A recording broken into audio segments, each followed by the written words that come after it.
All right, so what we have here is a front double door that swings out, and we're gonna, again, mount into the reveal. So you can see the reveal line that's sitting right here.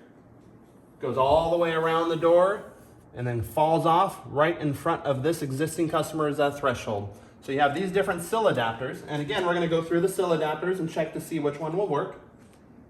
So you have the Decaloom, which would work, but that's gonna create a bump up on the threshold. So we're gonna try to prevent that, especially since it's a front door. Next, you have the Oversill, which would definitely work as well. You see it gives it that nice 90-degree angle. It's going right into the reveal, but again, it's a nice big bump up. So we're gonna set that aside. Next, you have a curved sill.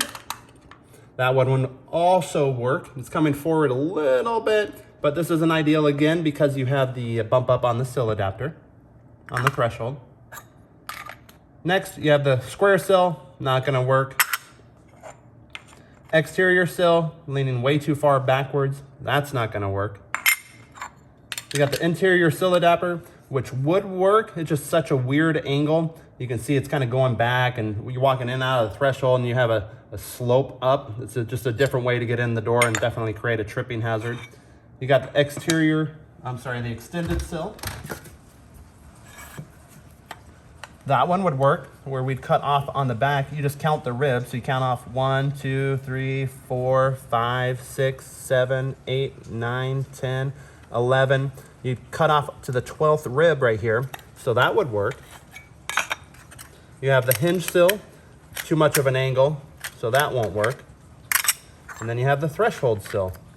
And you can see that one actually aligns perfectly into the customer's existing threshold, into the reveal. It creates a little bit of a bump up, so you can do either one of these applications. But ideally, I would choose the extended sill, create that nice flat, exact same style threshold that you currently have, and then just cut off the 12 ribs on the back side here and match the existing threshold color to the sill adapter. So we can just do the mill sill adapter to match the mill threshold, and that's it.